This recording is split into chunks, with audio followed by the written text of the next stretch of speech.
आणि आता पाहणार आहोत टॉप 9 मोठ्या बातम्या। फडणवीसांचं पत्र मिळालं, शिंदेंनी मध्यस्थी केली, यह प्रेमपत्र पढ़कर कोई नाराज ना हो, असं शिंदे म्हणाले। फडणवीसांच्या पत्रावर अजित पवार यांचं मिश्किल उत्तर।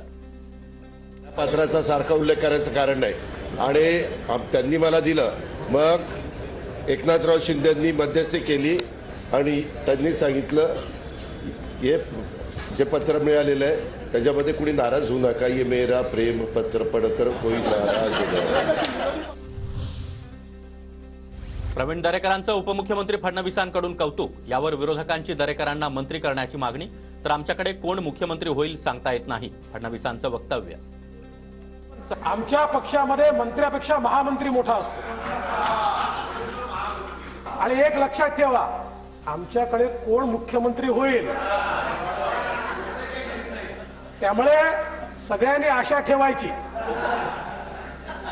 हर एक के अच्छे दिन आएंगे।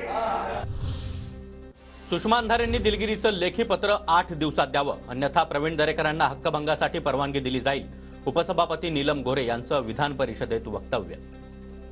स्वतःला एवढे ज्ञानी समजतात आणि त्यांना सर्व समाज सर्टिफिकेट देतो की त्या ज्ञानी आहेत, तर अशा वेळेला त्यांच्या अज्ञानाबद्दल साधी दिलगिरी व्यक्त करण्याचं सुद्धा सौजन्य असू नये आणि खरं तर त्या व्यक्तीने दिलगिरी व्यक्त करायला पाहिजे। हे मी आता इथून चेअरवरून सांगते आणि या संदर्भात तसं पत्र त्यांचं 8 दिवसात आलं नाही तर मी प्रवीण दरेकरांना हक्कभंग दाखल करण्याची परवानगी देणार आहे। या संदर्भात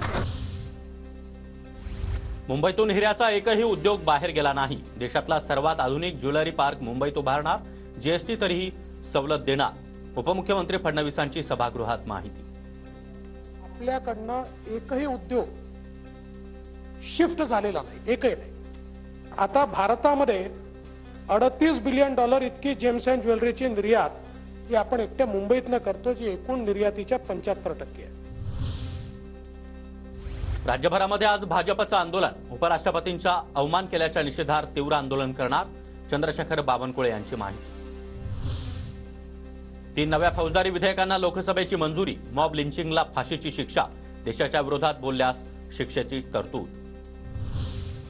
नाशिक पोलीस येरवडा कारागृहातून सलीम कुत्ताचा ताबा घेणार, कायदेशीर प्रक्रिया सुरू, प्रकरणी सुधाकर बडगुजार यांच्यासह 18 जणांची आतापर्यंत चौकशी। केंद्र सरकार पुढील आठवड्यामध्ये कांदा निर्यात बंदीवर निर्णय घेण्याच्या तयारीत, काही अटी शर्तींवर कांदा निर्यात बंदी उठवण्याची शक्यता।